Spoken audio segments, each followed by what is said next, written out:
Chers amis, bonsoir et bienvenue sur la chaîne 100% MMA. Ce soir, j'ai grand plaisir à vous retrouver.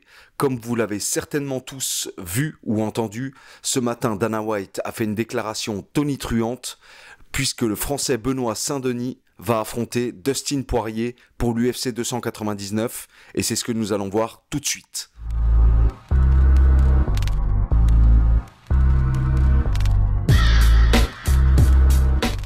Comme je vous l'annonçais en introduction, ce matin, Dana White a fait une annonce tonitruante dans le milieu du MMA et particulièrement pour nous, Français, puisque Benoît Saint-Denis va être opposé à Dustin Poirier.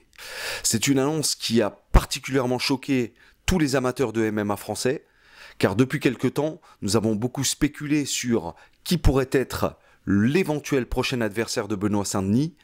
De nombreux noms ont été cités, on pensait notamment à Dan Hooker, on pensait éventuellement à Jackson, mais personne n'aurait misé sur Dustin Poirier. C'est donc un choc, une bagarre, une dinguerie qui a été annoncée ce matin par Dana White.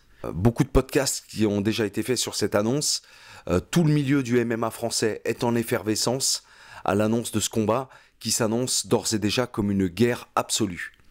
C'est sans aucun doute une des plus belles affiches qui est proposé au MMA français.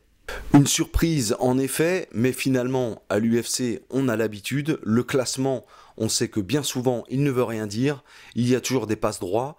Comme je l'avais dit dans une précédente vidéo, visiblement Benoît Saint-Denis a beaucoup plu à Dana White et il a bien compris qu'il était une des attractions de la catégorie et une étoile montante.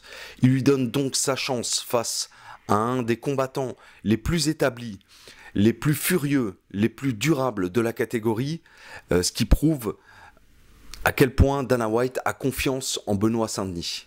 On peut dire que cette annonce tombe au meilleur des moments, car Dustin Poirier, qui est un monstre de la catégorie, sort d'une défaite par KO, infligée par Justin Gaethje, alors que Benoît Saint-Denis, lui, sort d'une victoire éclatante par KO, mais c'est lui qui l'a infligée à Matt Frevola, et justement sur un high kick. On peut également féliciter le management de Benoît Saint-Denis, la Bulgarian Top Team, en la personne de son manager Guillaume Pelletier, qui a réussi la prouesse de signer Benoît face à un des plus gros de la catégorie des lightweight. Je suis certain que comme moi, vous partagez cet enthousiasme et que vous vous réjouissez à l'idée de cette affiche qui s'annonce d'ores et déjà comme un des combats de l'année pour nous, en particulier amateurs de MMA français. 3 mois séparent cette annonce du combat effectif. Il n'y a plus qu'à prier pour que d'ici là, il n'y ait pas de blessure ni du côté du camp de Poirier, ni du côté de Benoît, et puis que ce combat se fasse. Voilà, donc on va espérer fort, on va pas porter la poisse. On sait que il y a souvent des blessures dans le monde du MMA, mais d'ores et déjà, le fait que Benoît soit en lice pour affronter le numéro 2 de la catégorie, ça le fait monter, même s'il ne monte pas effectivement dans le classement, ça le fait monter, ça le fait briller aux yeux du monde entier, et on peut voir là-dessous la volonté vraiment de l'UFC de faire monter Benoît, ce qui est une excellente nouvelle pour lui, pour sa team, et pour tout le MMA français. Est-ce que Benoît sera le premier champion de l'UFC? Il est un peu tôt pour le dire, mais pourquoi ne pas se permettre de rêver? On a le droit, allons-y, croyons-y, et espérons que Benoît puisse faire ce combat d'une part et le remporter avec brio d'autre part. Autre information importante, le combat se déroulera sur 5 rounds. Jusqu'à présent, on n'a vu Benoît que sur des 3 rounds. Est-ce qu'il a le cardio et la capacité de tenir 5 rounds? Ça, nous le verrons. En tout cas, il va s'y préparer. On sait que même si Benoît est un finisseur, il faut qu'il se prépare pour affronter Dustin Poirier sur 5 rounds, ce qui s'annonce être une tâche ardue. Et on lui souhaite toute la réussite et tout le pays est derrière lui pour ce combat.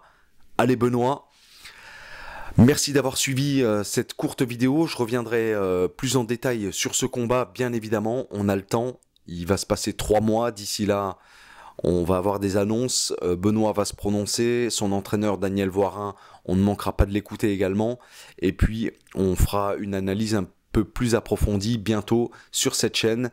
Merci à tous d'avoir suivi ce podcast. Très heureux de partager cette nouvelle avec vous. Et puis, hâte de voir ce que l'avenir va nous réserver. Je vous souhaite une excellente soirée. J'en profite pour vous souhaiter une excellente année 2024. Tous mes vœux de bonheur, santé, réussite dans vos projets et surtout, croyez en vos rêves. Merci et à très bientôt.